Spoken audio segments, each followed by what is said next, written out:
Bienvenue sur FR Daily News. Notre actualité d'aujourd'hui parlera de Demain nous appartient, spoiler. Le secret de Bruno dévoilé sur TF1, Nathan risque la mort. Tandis que la police sétoise s'active pour retrouver l'assassin de Vince, Bruno Paoletti semble plus inquiet que jamais dans Demain nous appartient. Mais que cache le père de Nathan? Dans l'épisode de ce soir sur TF1, Bruno sera particulièrement ému en apprenant que l'homme retrouvé mort dans le coffre d'une voiture n'est autre que Vince.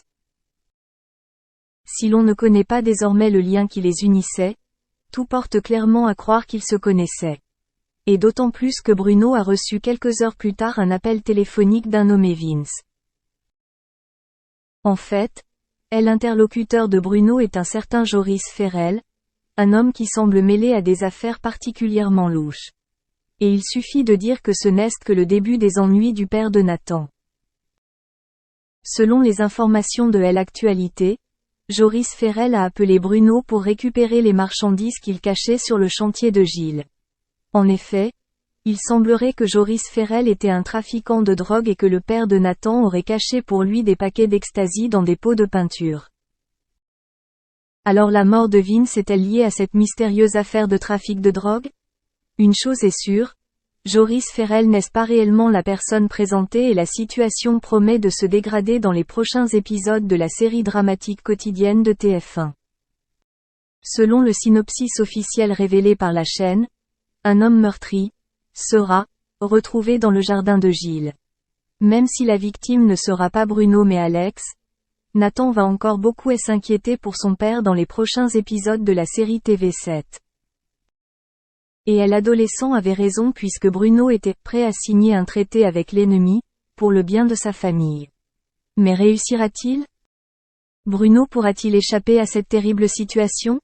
Joris Ferrel et Vince ont-ils un lien? De nombreuses questions trouveront réponse dans la prochaine partie de Demain nous appartient. Chloé et Raphaël rencontrent Gérald lors d'une promenade dans la campagne. Alors qu'il avait l'air charmant l'autre jour, aujourd'hui Gérald est particulièrement grincheux.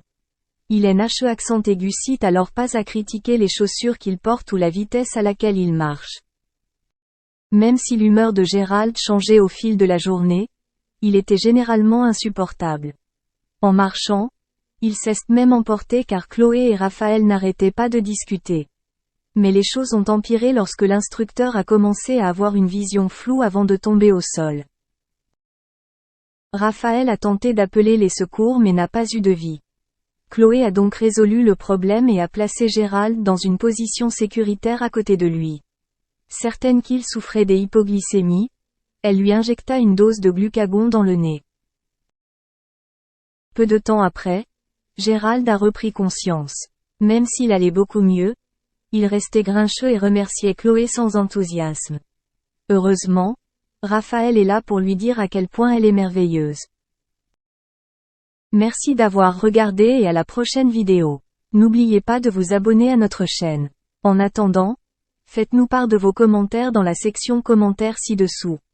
Le TikToker Benjamin Lédic était sur le plateau de Touche pas mon poste ce vendredi 18 février pour s'expliquer sur la polémique dont il fait l'objet depuis maintenant quelques jours. Pour rappel, mercredi, l'influenceur et son ami Queen Paul se sont filmés en train de twerker en crop top devant l'autel d'une église. La vidéo publiée sur TikTok a rapidement suscité l'indignation de beaucoup d'internautes.